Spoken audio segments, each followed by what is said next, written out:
Tonight I'll be waiting for you, baby, come and see. We'll start a little game of hide and seek. Salut tout le monde, on est dimanche, ce qui veut dire que c'est déjà la dernière vidéo de bal pour cette année 2015. Je suis triste, mais j'espère vraiment que vous avez aimé la série. Je vous invite encore à aller partager vos impressions avec le hashtag prête pour le bal sur les médias sociaux. Donc je vais faire comme dans la vidéo maquillage. En fait, aujourd'hui, je vais vous donner plein de conseils, puis à la fin du vidéo, il va y avoir un tutoriel. En fait, c'est sur la coiffure que je porte en ce moment, qui est un joli petit chignon tressé. En tout cas, j'espère que vous aimez. Donc je sais pas si vous avez déjà votre coiffeuse ou si vous voulez faire votre coiffure à la maison, mais dans les deux cas, je vais vous donner des conseils. Peut-être que vous n'aviez pas encore d'idée de quoi faire. Alors si vous comptiez faire vos cheveux par une professionnelle, donc une coiffeuse, vous pouvez la trouver freelance, c'est-à-dire à son compte, ou aller le plus fréquemment, je pense que c'est ça que les gens font, dans un salon. Moi, je vous conseille vraiment d'apporter des photos de ce que vous voulez, parce que c'est tellement plus clair quand on se montre des images de dire c'est un chignon comme ça que je veux, plutôt que de l'expliquer puis qu'au final, on pourrait peut-être être déçu. Donc apportez autant de photos que vous voulez. Et le salon de coiffure, c'est un peu comme la maquilleuse, idéalement bouquez-le le plus tôt possible, parce que je sais qu'en juin et en mai, il y a beaucoup de salons qui commencent déjà à être complets pour les bals, donc réservez d'avance et pensez à faire votre coiffure quand même assez tôt, parce que parfois les salons de coiffure peuvent avoir du retard, surtout des journées occupées comme ça. Donc faites-le pas trop tard, trop proche de votre heure de bal au cas où, mais faites-le pas non plus idéalement à 8h du matin, parce qu'il y a plus de risques que ça se défasse d'ici là. Tout dépendant de la coiffure, vous allez demander, ça risque de prendre entre 45 minutes à 2 heures. Il y a des chignons qui peuvent prendre une éternité à faire si la personne doit tout lisser ou friser vos cheveux avant. Ça rallonge beaucoup, ça doit laver vos cheveux aussi, donc gardez-vous des fois un 2 heures, ça passe très vite au salon de coiffure.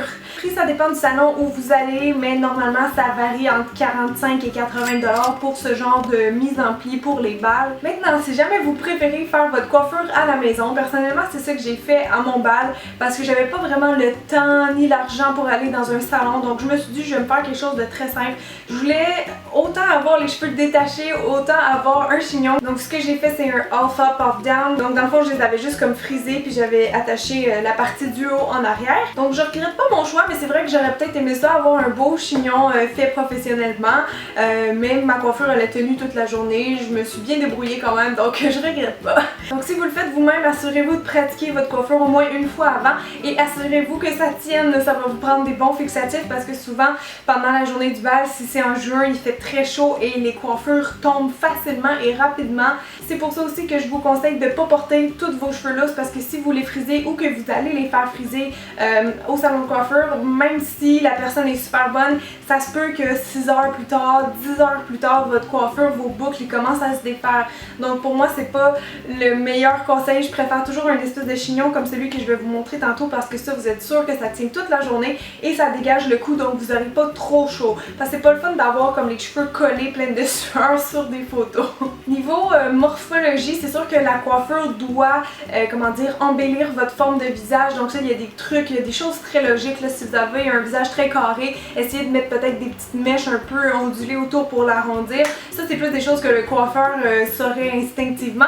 Mais chez vous, il y a quand même des petits trucs que vous pouvez retenir. Je vais vous mettre des photos, ça va peut-être vous aider, parce que selon moi, il faut vraiment choisir sa coiffure selon la forme de visage et aussi selon la coupe de la robe, c'est-à-dire l'encolure. Il y a des encolures un peu bateau comme ce que je porte aujourd'hui, il y a des encolures en cœur, il y a des gros décolletés, on peut aussi avoir un décolleté dans le dos. L'autre fois, j'ai vu quelqu'un qui avait une robe avec beaucoup de détails dans le dos. Donc ça sert à rien de porter les cheveux lousses avec une robe comme ça, parce qu'on veut voir le dos. Donc moi, je suggère vraiment en fait un chignon de bas. C'est vraiment de la logique, mais bon, je le répète parce que des fois, ça peut vous donner des petits trucs.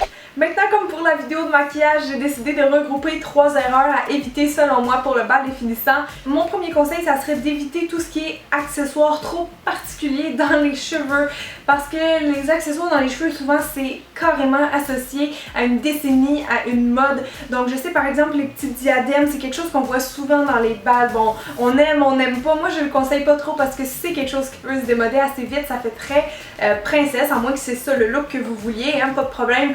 Mais c'est comme aussi les bandeaux de fleurs dans les cheveux, c'est super beau, c'est la grosse mode depuis 2-3 ans, mais peut-être que quand vous allez regarder vos photos dans 5 ans, vous allez détester ça. Donc moi je dirais, faites attention vraiment aux accessoires que vous mettez dans vos cheveux. Deuxième erreur que les coiffeurs vous diront, c'est de ne pas mettre trop de volume dans vos cheveux. Si la personne vous crêpe au maximum et que ça fait comme une espèce de grosse boule à la fin sur votre tête, ça fait pas beau, ça fait assez vieillot, ça fait un petit peu madame aussi. Donc on veut du volume pour pas avoir, tu sais, une coiffure un peu tristounette, mais il faut vraiment éviter l'effet boule de neige sur la tête. Finalement, mon troisième conseil, c'est pas vraiment une erreur, mais c'est juste un petit truc que je veux vous dire parce que c'est vraiment important, là, je l'ai vécu à mon bal. Il y a à peu près 99,9% des filles qui se frisent les cheveux.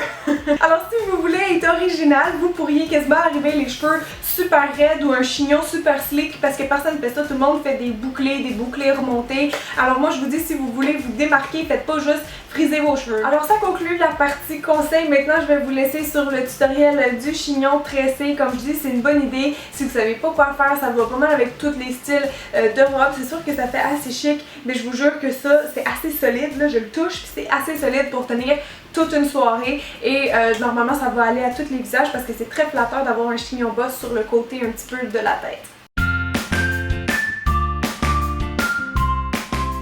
Alors la première étape que je vous conseille de faire si jamais vous avez les cheveux un peu fins ou qui manquent de volume, c'est d'utiliser un shampoing sec ou un spray au sel de mer comme moi, juste pour aller donner un peu plus de casse, toujours plus beau des tresses quand c'est fait sur des cheveux volumineux.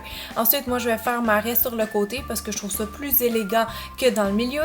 Ensuite, on vient sectionner des cheveux à l'avant de la tête du côté où la raie est la plus large. Et ce qu'on veut faire en fait, c'est tout simplement une tresse, mais une tresse française ou plutôt tresse africaine comme on dit en France.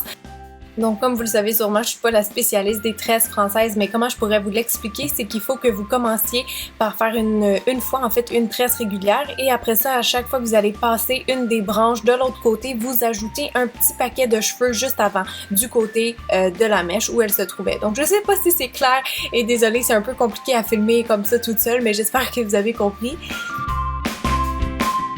Une fois que je suis rendue pas mal jusqu'à l'autre côté de ma tête, je vais venir attacher mes cheveux comme une queue de cheval en fait, assez basse, tout dépendant de la hauteur du chignon que vous voulez. Et je vous suggère de venir juste grossir un petit peu la tresse pour faire beaucoup plus beau.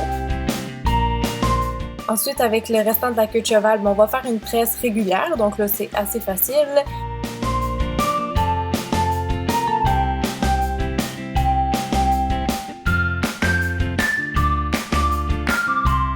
On la fixe au bout avec un petit élastique transparent.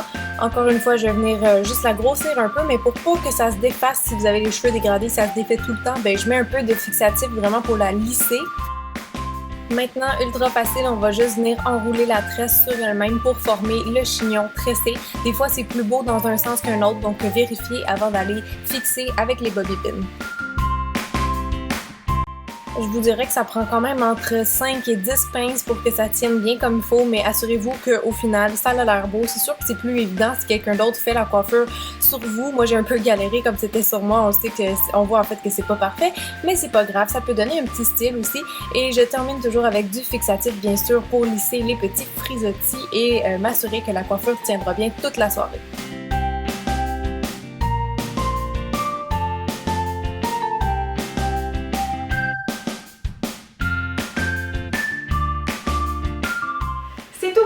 J'espère que vous avez aimé mes trucs. Bon ben là c'est la dernière vidéo, alors vraiment j'espère que ça vous a plu cette série là et vous me direz pour l'année prochaine quel autre genre de vidéo de bal que vous aimeriez que je fasse, qu'est-ce que vous aimeriez que j'exploite un peu plus. Donc sur ça, moi je vous souhaite un excellent bal et si jamais vous avez regardé la vidéo pour un autre événement, ben bon autre événement.